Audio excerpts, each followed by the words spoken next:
The pages which these words introduce to the reader are a graceful tribute from a Dominican tertiary in the Old World to a Dominican tertiary of the New World. They are at the same time a message from a sainted tertiary of the New World to tertiaries aiming at sanctity, outside the cloister and within the cloister, both in the Old World and in the New.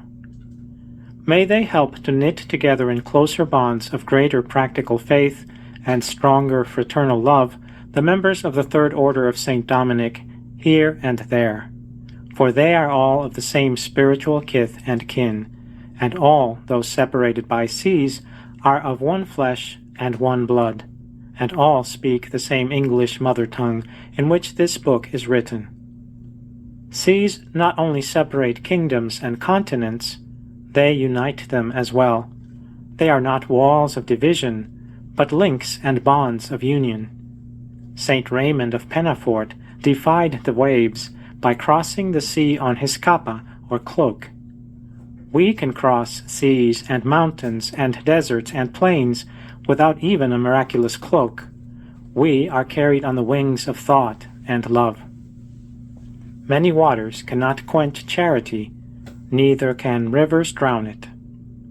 Canticle of Canticles, chapter 8, verse 7. Nor can they be a barrier to its development and extension. English-speaking tertiaries throughout the world are members of the same family, ruled by the same laws, helped by the same traditions, influenced by the example of the same saints, and encouraged everywhere by the same Dominican spirit.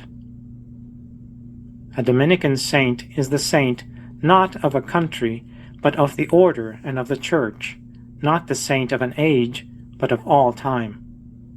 St. Rose, though a child of America and a native of sunny Lima, is a Dominican and a Catholic saint. This life will aid in making her known as such on both sides of the great Atlantic Sea.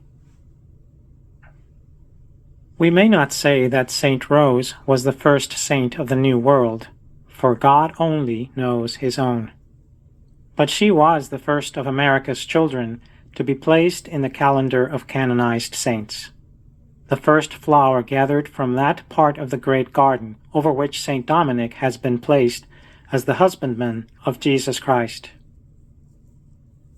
It was, in a sense, appropriate that the first fruits of sanctity in that land of young and hopeful promise should have been a child of St. Dominic, for his order had a share in the glory of the discovery of the New World, a discovery which changed the face of the Old World, giving it a new life, a new interest, a new hope, and with that life, that interest, that hope, a renewal of power, of vigor, we might almost say of youth.